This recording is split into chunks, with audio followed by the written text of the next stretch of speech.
Hello. This webinar, The Truth About Disability Hiring, was originally scheduled for last week. And we did the webinar. Great participation, wonderful audience, but somehow the recording failed. And the participants of the webinar felt that the content that was shared was so valuable, we wanted to reenactment. So you're going to get an abbreviated version. I'm not going to go through the housekeeping because you can't add to the chat. However, this recording will include all of the chat questions. We couldn't get to all of them because of time constraints, so this is actually a better version. I appreciate you all coming here. So we started the webinar with an icebreaker with polls. The first question was, do you know anyone with a disability? Yes or no? And everybody who attended responded yes. And that doesn't necessarily surprise me because I think that when you know somebody with a disability, you're more inclined to come to a webinar like this. The second question we asked was, does your company employ anyone with a disability? And the options were yes, I know several colleagues with disabilities. Yes, I've heard we employ people with disabilities. I'm not sure. No, I'm not aware of. Sorry, no, not that I'm aware of. And no, our jobs are not a good fit for people with disabilities. And with this question, we had a mix of responses, except no one selected, no, our jobs are not a good fit for people with disabilities. Now, again, that's probably because people who come to this webinar are more inclined to believe folks with disabilities can work where they work. Okay, so Tom, I'll let you introduce yourself first. Sure. First, thanks, Deb, for having me. I am Tom Gustafson. I have a career in retail, human resources, supporting supply chain. So at big companies like Gap, Best Buy, Sephora, Bed Bath & Beyond. I'm primarily charged with driving engagement strategies in large divisions of the company, as well as a lot of high volume staffing and destaffing for peak season and things like that. So used to the complexities of supply chain and retail organizations. Excellent, excellent.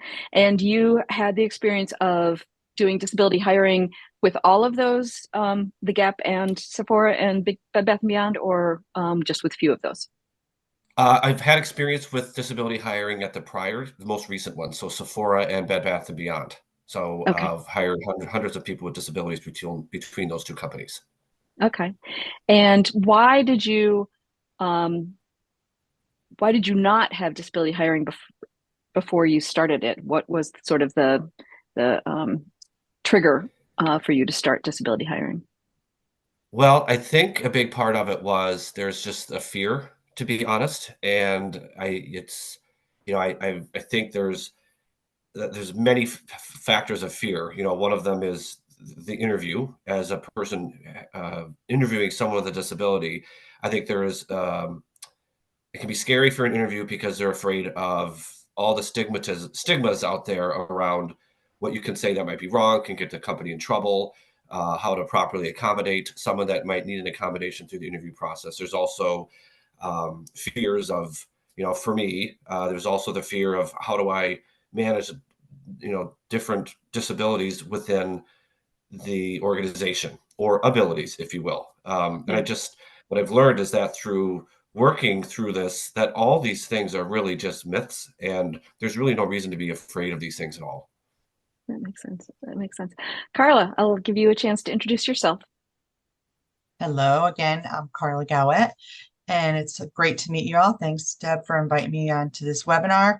So I have been working and supporting people with disabilities my entire career, and primarily in employment services.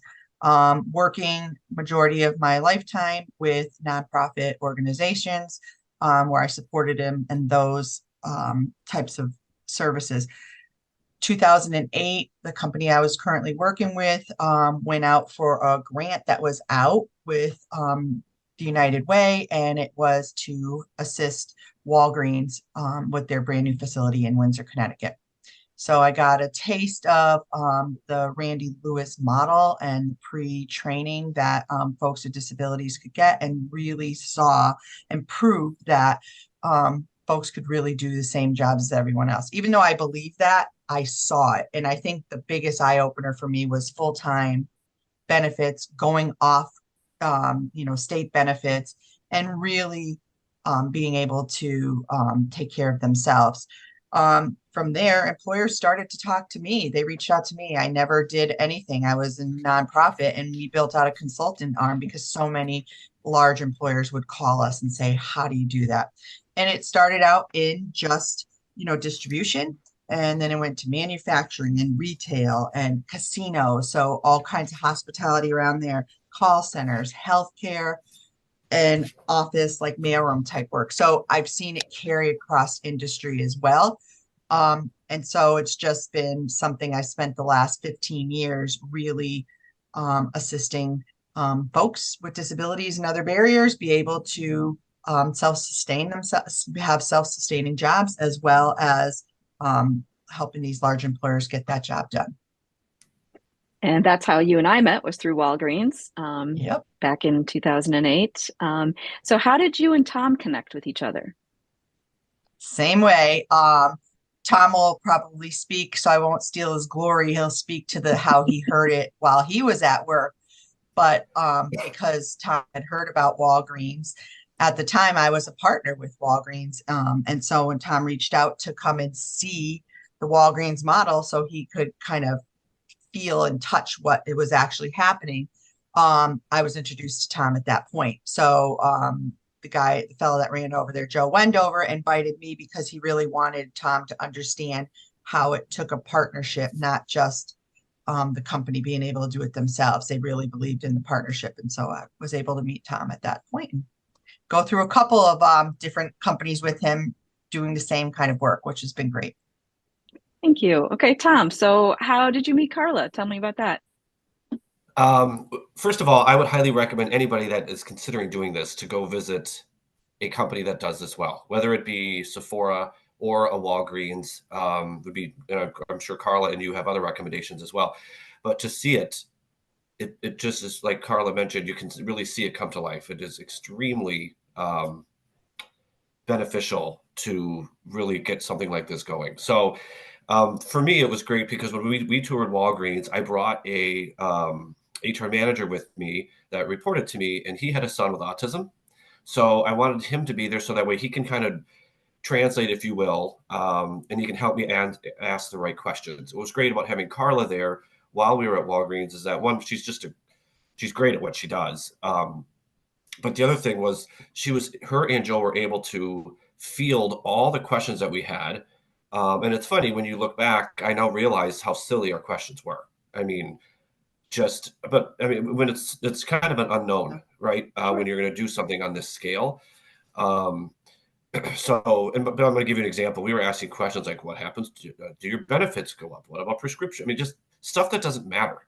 And I don't know why, but those are the questions that we were asking that probably most employers ask. And so they were able to answer those questions and really help us debunk a lot of those thoughts that we had that really were frankly stupid questions. But it was great because, it was really able to, when I left Walgreens, I was able to say, I think we can do this, because it made me realize that there are all these reasons and all these fears that I had that just really were unfair barriers to this particular group of people.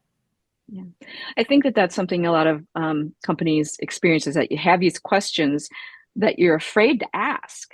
So it's nice to be able to go to Walgreens or Sephora or some other company that's already done it, so you can ask those questions to your peers, and have those myths debunked. Because if you just keep those questions inside your head and you never ask them, you probably never start the initiative either. So it's good to be able that's to exactly ask right. And you know what? You have to have the courage to ask those questions.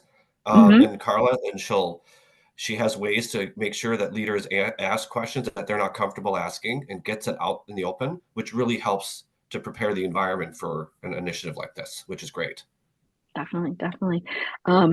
So as everybody knows, this is a reenactment, but I'm going to start reading questions from the chat so we can get into those conversations, because there's a lot of really good points that came out through these. The first question was from Paul. He said, I'm a disabled person. Why are companies sometimes so eager to wanting to hire us, but are so quick to dismiss us per layoffs, or when managers have no idea how to work with us we get dismissed. I know Walgreens laid off a lot of people in their distribution center, so it affected a lot of disabled employees, unfortunately. So that was Paul's question. I know that I responded first by saying that although Walgreens did have some layoffs, it was during economic downturns. People with disabilities were affected the same as folks without disabilities in the distribution centers.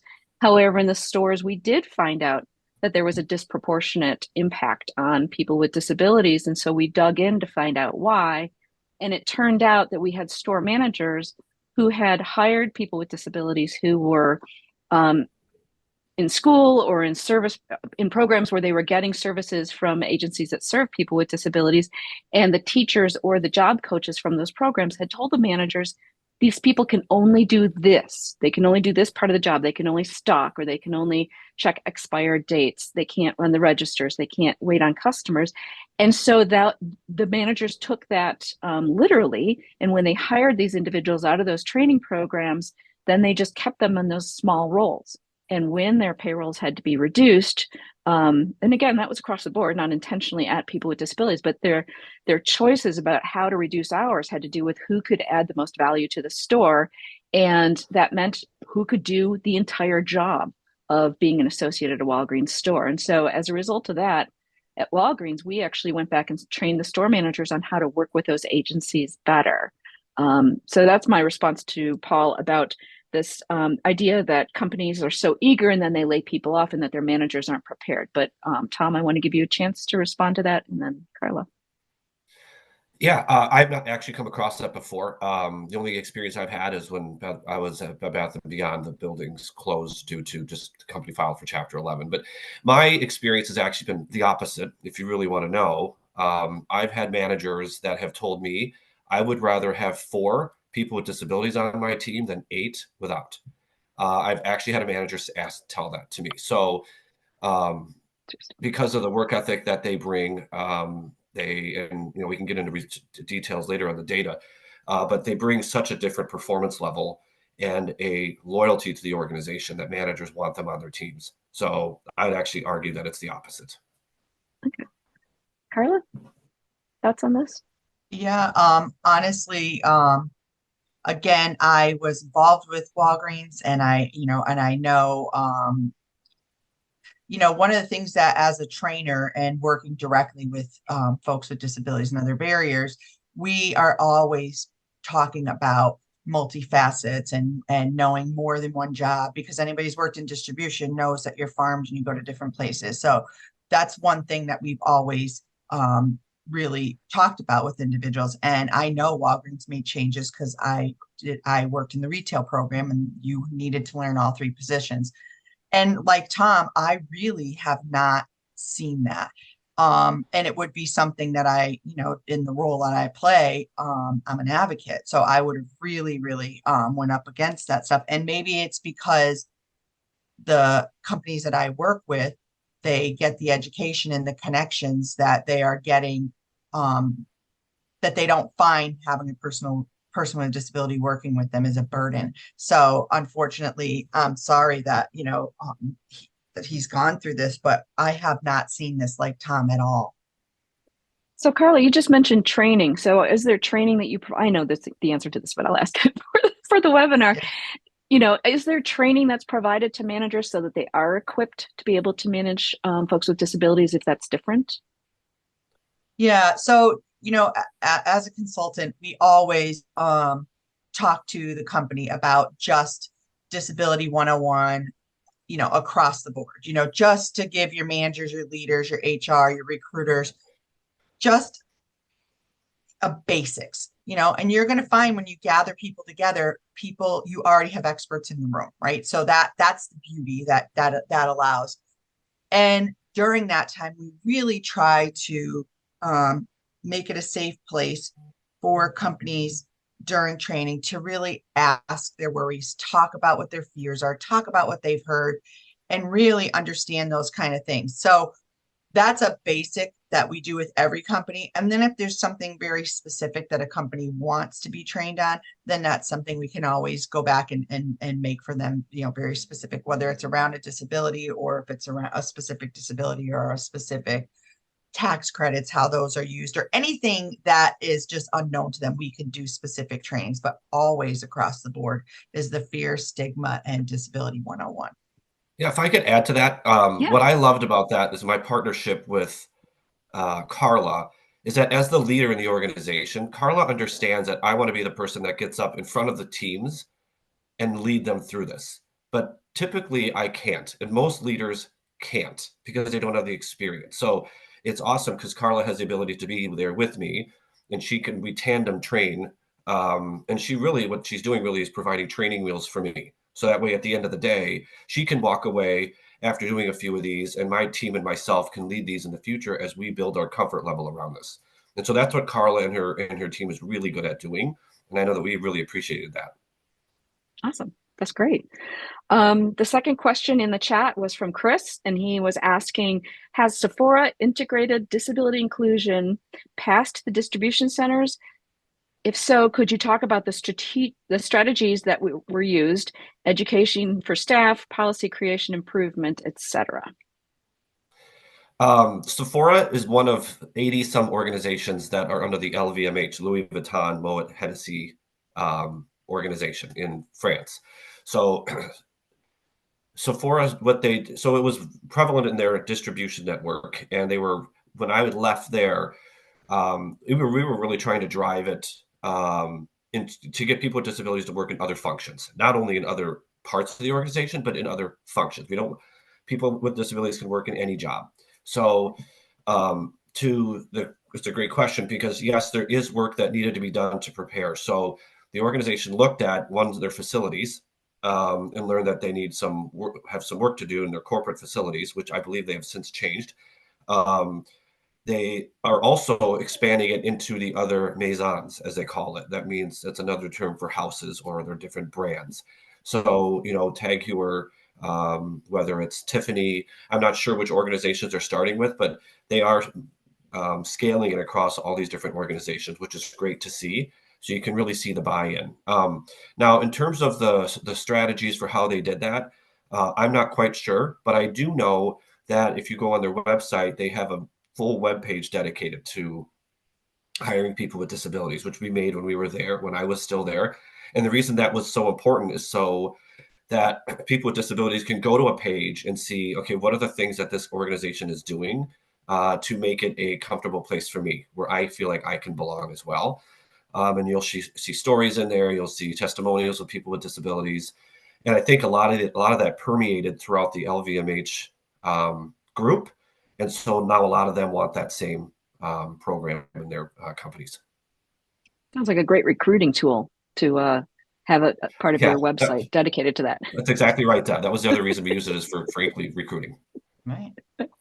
Excellent. Carla, what's your experience with companies rolling the initiative past where they start and building strategies or training or anything like that? So, as a consultant, I go in whatever industry they want to start, right? And it's always going to be where the business need is. That's just factual. That's the world, right? We have to meet business need. But every company that I've worked with that has multi-industry, whether, it's distribution and retail, or it's, in Sephora's case, it's distribution, retail. This is just under Sephora, customer service, tech. There's a lot, right, that falls in an umbrella. Every company starts at a starting point, masters it, and that's by your consultant telling you to be good at one thing, and then you can inspire it off. So every customer that I've had has want to push it to the next level, that it to the next industry where they can do that. So that is not uncommon. And even if they aren't in there, I could speak to Petco as a quick example. We were in their distribution centers, and people found out Carla was consulting at Petco. I was getting people calling me about going into their stores, right? So I talked to the guy at distribution, and we didn't have an initiative there, but he could make a phone call. So it was already paving the way that Petco had an initiative, and that was the way they were going to go. They wanted to do more with supporting folks with disabilities to be able to be hired. So yes, it is always something that's looked to be done. Right. And I know that's what Walgreens did. We started with the distribution centers. We wanted to figure it out. fix what we could internally if we needed to fix things, as you said, Tom, fixing buildings or fixing systems. And then we rolled out a strategy for retail, which Carla, I know you worked on, taking the lessons we learned in supply chain, but also having to create something simply different because retail is so different from that. So thank you. The next question was from Denise. And she said, sometimes it's really hard to know where to start because there are so many components. And Tom, you had a great response to that. Yeah, I touched on this a little earlier. I think it's important, what I did, first of all, I took a good 6 months to kind of get my head around this. I asked Carla, I mean, I was constantly, walk me through this. What if we do that? And honestly, it was 6 months of complete overthinking it. It's not necessary to sit on it that long. First of all, I think it's important to see it in action, like I mentioned before, because I think you're going to, when you see it, and then bring your business partner with you when you go, or whoever the leader is, so that way you can have that champion. The champion is very important to make sure that the program stays alive and it's healthy, and there's accountability. The other thing I would say is that I think in order to get started, you're going to want to grab a partner that has done this before. And not only just one organization, it may be 2 or 3, because most of these companies will want to talk to you. There's actually kind of a community of us out there that do this, that welcome these other companies in when they do ask questions. I know that when I was at Sephora, and I believe they still do this, so does Walgreens, they have an open door, and they basically will share their playbook with anyone.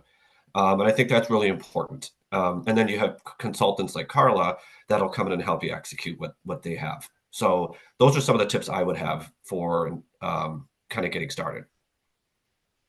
Carla.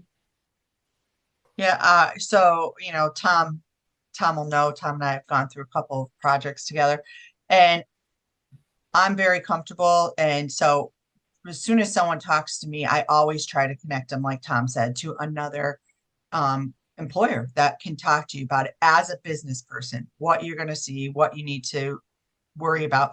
And I will guarantee you, they always will tell you they waited too long, because you don't know what you don't know until it happens, right? So you just can't prepare for everything. And I know many people will bring in outside bodies and redo all their policies and think they have to do all their ADA stuff. And the truth is, the common ADA policy that you have at your company is the same ADA rules as if you're hiring someone with a disability or without a disability. So there really isn't all this planning that needs to be done. So I do recommend that you talk to other employers like a Tom, or any other company. Sephora and Walgreens are 2 huge ones, but you can certainly reach out to me in specific industries. Every customer I ever worked with is more than willing to talk, but that will make a difference in helping you. So my rule, I take a page out of Randy Lewis's book, and that is that you don't wait. If you are considering it and you have a business need, this is an untapped labor market. It's getting more tapped, let me tell you, but because it's really hard to hire folks nowadays. So, but this is something that will assist you with your business needs around sourcing, and that outside of everything else that goes along with it. So don't wait is my answer to that. Right. Tom, I know that you had wanted to talk a little bit about some of the results that you saw from Sephora and the research that was done. Do you want to bring that up right now? Sure. Gentleman named, well, I won't go into names, but the School of Business, the business school, Anderson University, they do a study on, they started with Walgreens, and they are doing a study on people with disabilities in the workplace and what it brings to an organization. So I was asked if we want to do the same thing at Sephora, and we did. And the reason being is because it's apples to apples. It's the exact same program. So as they study this, and they were going to do Bed Bath & Beyond as well, because that too was the exact same program. So that way you can understand and learn how people with disabilities perform in the workplace with the exact same program with different companies. So they studied impact on culture, which is very interesting to see. And they do it by coming in, and they would do surveys of the employees, whether they had a disability or not, asking questions. Do you think people with disabilities can do the work? And basically they do the same thing with management. Then they would come back a year later and do it again and see what perceptions have changed. Very fascinating to see those results. The other thing that we track on our end was absentee rates, turnover, productivity, and safety. And absenteeism, we budgeted anywhere from 5 to 8% absentee rates any given workday, because people were either calling off or on or time off or whatever it may be. We had our people with disabilities that were their absentee rates were less than 1%. They were there every single day. Our turnover rate was around 37%, which is, by the way, in the industry, that's not bad. But still hard to manage that. You're constantly hiring people. People with disabilities, their turnover rate was less than 7%. And the productivity was at or better than their non-disabled counterparts. And then their safety was almost not a non-issue. I can recall in the 3 years that we were doing that there, I can probably recall 1 or 2 minor safety incidents. And that's really important because I felt as the HR business partner, I owed that information to the business to really prove that this is a program that works, as well as the community and any other company that wants to try and do this. Because I feel like it's our place to tell the story that people with disabilities can do the job across a sample size of 125 to 150 people across 3 distribution centers. I mean, what a great sample, and being able to document that is, I think, something that we're obligated to do. That's awesome. Thank you. So there was a question in the chat that we never got to answer during the webinar due to time, but I'm going to ask it here. And that is, it was also from Paul. It would help, actually it's more of a statement, but I think we can talk about it. It would also help, let me read this correctly. It would also help if companies hired consultants who were disabled, since it takes one to know one to help out with whatever. And I would just like your reactions from that, but I'm going to start with my reaction, which is, I think that there's this perception that if you have a disability, then you're an expert in all disabilities. And there are people with disabilities like myself who do know a lot about all types of disabilities and the impact of disability and the integration with employment. But I think that companies also need to be cautioned to remember that when they hired a person with a disability who's already in their workforce, they hired that person for that function, not because they had a disability. And so keeping that in mind when looking at consultants or when looking at your employees with disabilities, looking for somebody to be a leader within this kind of space, where does the disability experience fall into that can be very helpful, but also to just caution that just because somebody has a disability doesn't mean that they have a lot of knowledge about disability. But Carla, I'm going to let you go first this time because I've always been asking Tom first.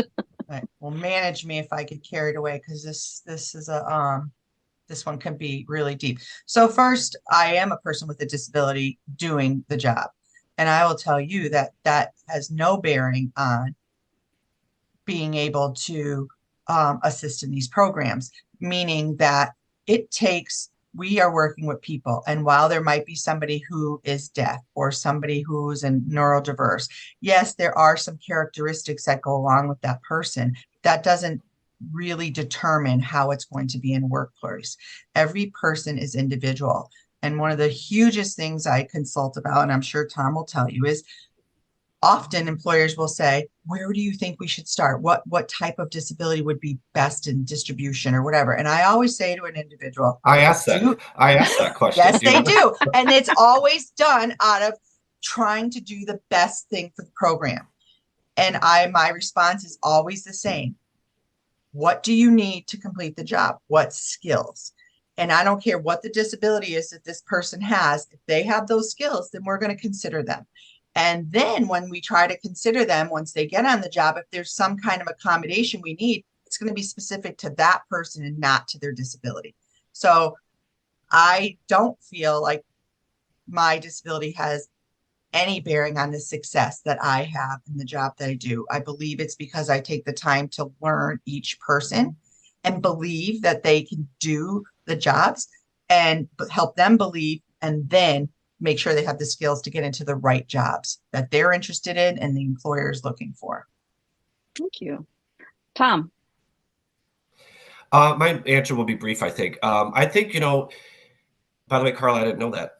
I had no idea you had a disability. So it goes to show you that, we don't know. That's what the workplace Right. looks like too, by the way, when you have a lot of people with disabilities in your workplace. I think Paul's question can be relevant in terms of if I'm a person that's being trained, um, it might help if that from a perspective or from a what's the word I'm looking for, from a optics, right? Yeah. I think that might be important. Now I'm going to give you a different example. We had trainers that were actually full-time trainers that had disabilities, and so that helped. To Paul's point, and I don't know if this is what he's driving at or not, but um, it was great because from a if somebody feels that they're being trained by someone with a disability, they feel like, okay, they've walked in my shoes, right? So I think that does provide a little bit of a different environment for someone with a disability to learn. But the only reason we put people with disabilities in those roles is because they applied for them, right? They applied just like everybody else. We never really approached them and said, because you have a disability, we think you'd be a great trainer for this reason. Yeah. They had the But from a skills. consultant standpoint, as the employer, I think that might be valuable, but I hadn't actually really thought about that before. Yeah, it's an interesting topic because the disability Mhm. community as a whole says things like nothing about us without us, meaning they want to be at the table when things are planned or when there's policy driven or things like that. And so it is good to get the perspective of a person with a disability, but they may not necessarily be your consultant. Although if your consultant has a disability, that's great. Because like you Absolutely. said, I was going to say the other thing you see is these big companies have employee resource groups, which is where Mhm. the disabled community can play a part in that, which I think is Yes. really important. yeah, Agreed. And we didn't have one yet when I was there, but I believe they have one today at Sephora. And Yeah, I think that group adds a ton of value to different programs and policies that are being developed. I agree. exactly. I agree. I agree. One of the things that I wanted to finish this up with was just asking, so Tom, what were the top three things that Carla provided to you as the consultant? What were you relying on for her within the initiative? If you can pick three things that were what she was able to provide.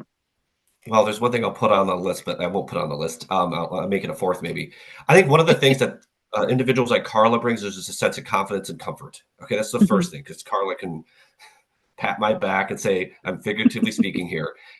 Everything's going to be okay, right? Because it is a little daunting to do a project like this. But Thanks. I'm also telling you that when you have a team around you that's on your team doing this, it's very fun.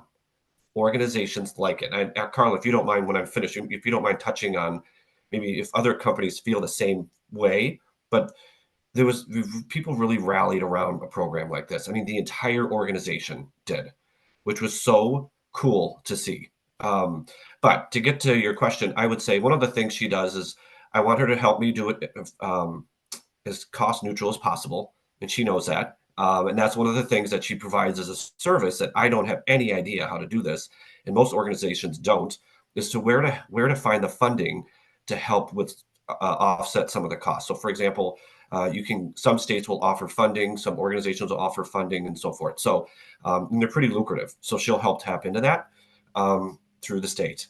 The other piece is the training piece. So we had a 9-week training program that every individual with a disability went through if they wanted to. And then at the end of that 9-week training program, they would graduate to full time. She designed that for us. So she and her team literally spent weeks out on the floor understanding the business and then developing a training for them.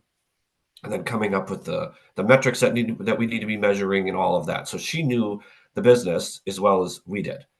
And then lastly, it's the uh, helping to develop the talent pipeline. So working with the vendor and making sure that we have a healthy pipeline of talent that's coming at all times. And then one last thing really quick is just preparing the environment. So helping us train management on what it's going to look like when you have someone with autism on your team or you have someone that may be deaf that's going to be coming onto your team and helping us train that leadership team um, so that way that person is set up for success. Great, So sorry, I great. think I gave you 5, not 3. That's okay. That's okay. Carla, did you want to add anything to that? Yes. So Tom's exactly right. If I had to say, I would name the same thing. I would say funding, training, and sourcing are really commonly what companies are asking us to do. I think the major pieces that I would, really stick out is having the company feel comfortable. One of the things I would say within that is that, Tom's right, is really teaching them how to fish. So, and where the funding is, okay. So when I'm gone someday, they've met all the right players and where to understand that. The training, we're training, we build the training, they're able to replicate it and scale it across, tweaking it per place. And then it's, sourcing is really built into your community. And so we know where to look, but then we teach them that, and those relationships build and they become part of their community. And so that is something that they are able to do. And it's really helping them be a part of that and feel confident into doing all those things and being able to do them themselves as time goes on. Fabulous. I will wrap this up by giving each of you a chance to say one or two last things, 5 last things if you want, Tom, doesn't matter to me, but I want to thank you both for, first of all, the time on the first webinar, the live webinar, and then for your time for this reenactment. And really, I did have some notes from the webinar, and you've hit them. So this is a really fairly accurate reenactment of it. So I do appreciate both of your times for that.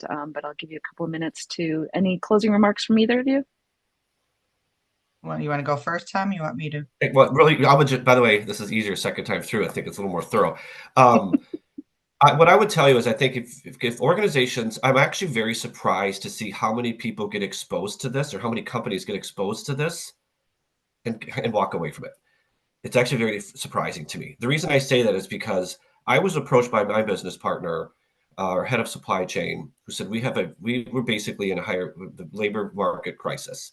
It was very hard to find people. We still are, by the way. Nobody wants to work. It's not great. And so when you have a completely capable group of people that want to work, we just have to give them the chance and the opportunity. And I'm actually surprised we have still so many companies out there that are not doing this, because honestly, I think you're almost late to the game. Like Carla said, the labor pool is for the people with disabilities. It's not as available as it used to be because more companies are catching on to how successful a program like this can be for your workplace.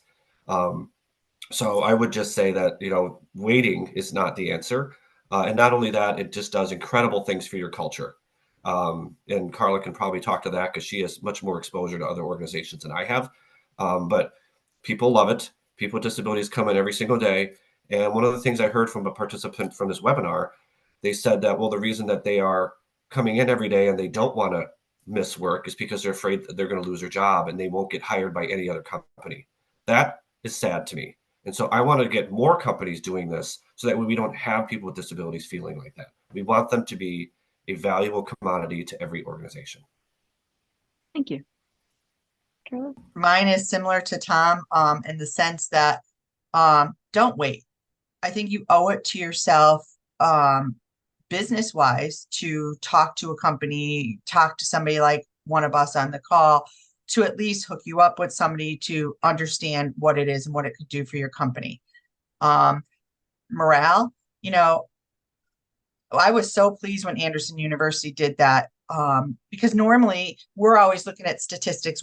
I'm talking about myself in consulting, statistics around people with disabilities and what they can and can't do, right? To have a university who, if you look up Anderson University, they do a lot of journaling, a lot of articles, really good stuff to really look at what hiring people with disabilities does for your morale and for your culture of your job. That's just another boost if when you're looking at overall everything from your turnover and as to change your business need and keep your staff. So I think that you owe it to yourself to get out there and talk to people and learn a little bit more. And that would be my closing. Thank you. So part of this, once this is finished recording and I send out the link, we'll be sending out a link to we'll be sending out one of the articles from Anderson University and a couple of links to videos from Sephora, just so you can get more familiar with it. And you can I'll put up a slide that has Tom's contact information. If you need to get a hold of Carla, feel free to reach out through me. My contact information will be on there as well. But there are so many, like Tom said, there's a lot of companies out there that are doing this. I'm so happy to share with other people. And Carla's definitely the one who knows who to connect to so that you can have those conversations. You can Google things out there. There are people who put their own playbook out there. I know Microsoft has their playbook out there. The playbooks are great, but it really does help to have the opportunity to talk to somebody who's done it already, and be able to ask them the questions that Tom had in the beginning. Everybody's got those questions and they want to get them answered. And so here's a safe environment of a peer who's already done this, who already had those fears before or had those questions before, and now knows the answer. So please do not hesitate to reach out to us. Carla and Tom, again, thank you so much for your time last week on the webinar and for this reenactment. I agree that I think the second time around we've actually brought more information. So this is a more thorough webinar reenactment. I just appreciate both of you so much. Thanks for having me. Great. Yeah. Have a Thanks. great day, everyone.